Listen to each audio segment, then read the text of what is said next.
Filipenses 4:4 diz: regozijai-vos sempre no Senhor.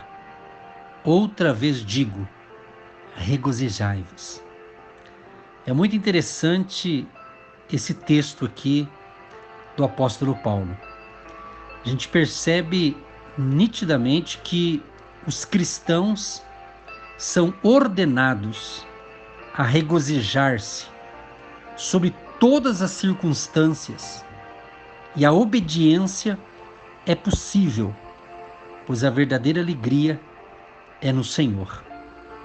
Portanto, queridos, os cristãos podem ser internamente alegres quando tudo está monótono no exterior.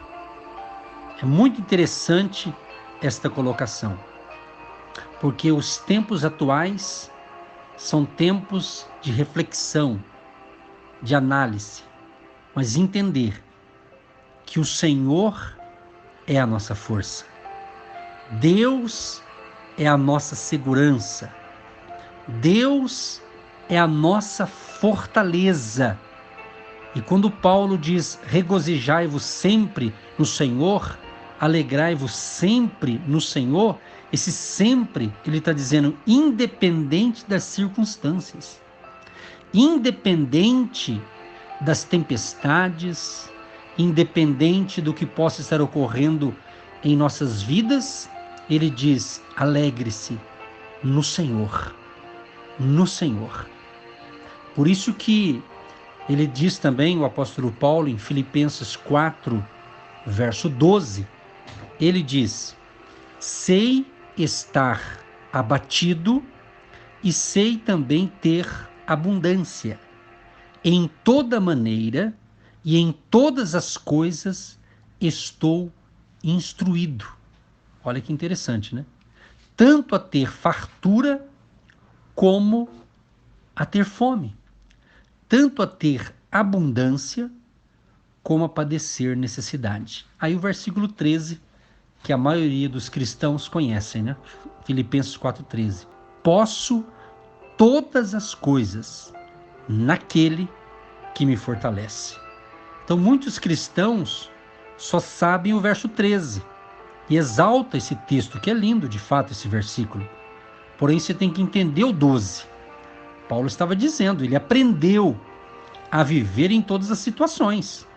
E se você estudar a vida do apóstolo Paulo, foi de luta, de sofrimento, de perseguição, mas Deus era com ele. Ele aprendeu a viver em todas as maneiras, não é?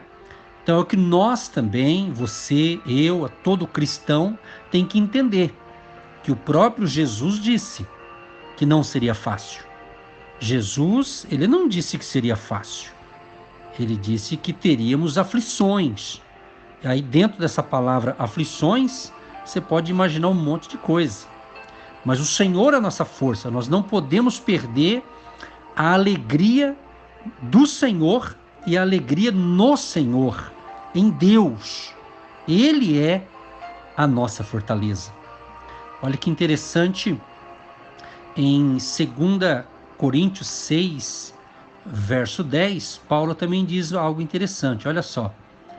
Como contristados, mas sempre alegres, como pobres, mas enriquecendo a muitos, como nada tendo e possuindo tudo.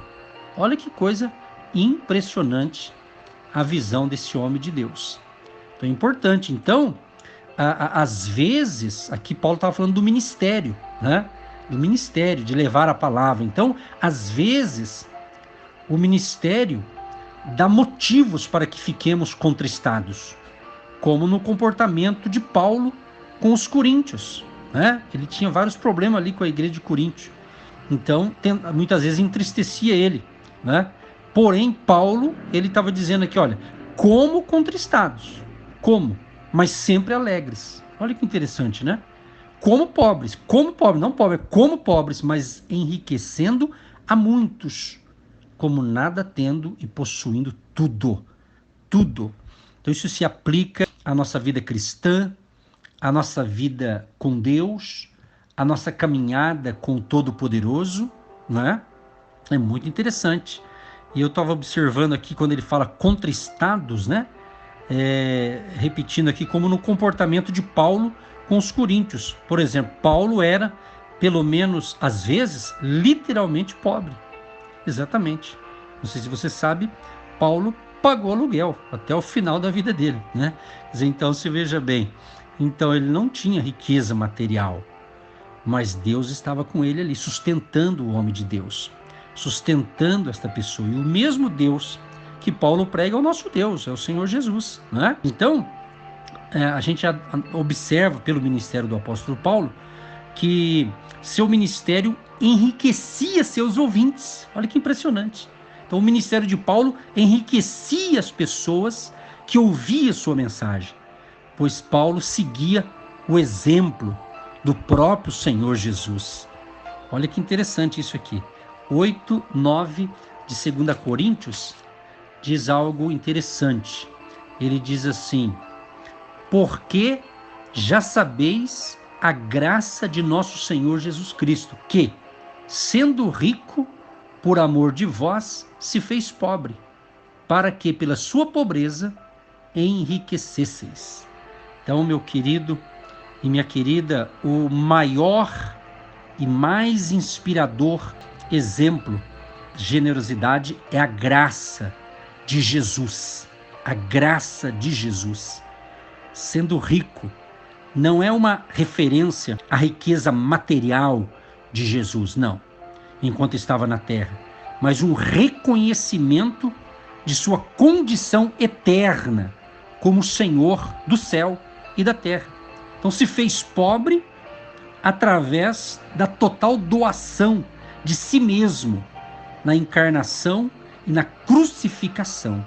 Então, pela sua pobreza, refere-se à sua autodoação. Jesus se doou como todo-poderoso, como o Rei da Glória. Ele se doou, se fez pobre para salvar a mim, para salvar você, para salvar a humanidade. Olha que lindo isso aqui. Então, queridos irmãos e irmãs, esta é uma palavra pastoral nesse domingo especial, nesse domingo que estamos iniciando uma nova semana, sempre com expectativa, sempre com muita fé, muita esperança. São coisas que nós não podemos perder: a fé, a esperança, o amor, a vontade de viver. Todos nós enfrentamos um revés na vida, todos, ninguém escapa. Só você ler a Bíblia, os homens de Deus que se destacaram, todos passaram suas lutas, suas batalhas. Então ninguém está isento. Não existe super-homem, não existe super-mulher. Isso aí é coisa de filme, de Hollywood. Mas na prática, na vida diária, na vida real, né, todo mundo enfrenta as suas lutas. Porém, a nossa alegria vem do Senhor. A nossa alegria, o Senhor Jesus é a nossa alegria, é a nossa esperança, é a nossa fortaleza. Ele é o nosso socorro bem presente nas tribulações. E antes de encerrar, a pastora Eva vai encerrar essa reflexão aqui com uma oração por vocês. E eu quero encerrar minha parte aqui de Isaías 40, o famoso verso 31. Mas os que esperam no Senhor renovarão as suas forças e subirão com asas como águias, correrão e não se cansarão, caminharão e não se fatigarão. Que Deus abençoe você, meu irmão, minha irmã, você que está nessa fé. Que Deus te fortaleça.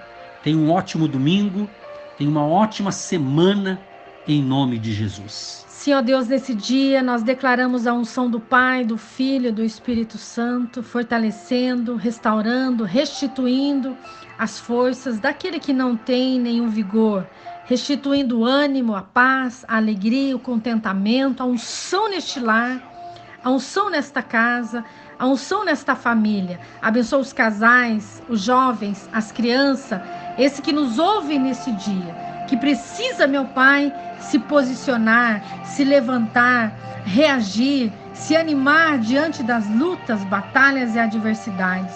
Pai, a tua palavra diz: eleva os meus olhos para os montes.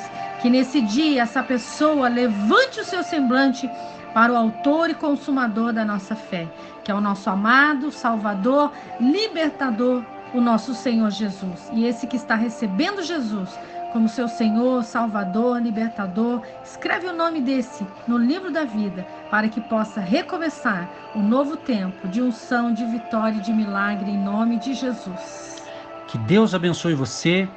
E se você quiser e achar bom repassar esta palavra pastoral a outros irmãos de fé ou amigos, repasse. Pode ter certeza que muita gente vai ser abençoada no poderoso nome de Jesus de Nazaré, o nosso Salvador, o nosso médico, o nosso advogado, o nosso Deus, Jesus, aquele que vive eternamente e um dia voltará para buscar o seu povo. Um abraço a todos, queridos.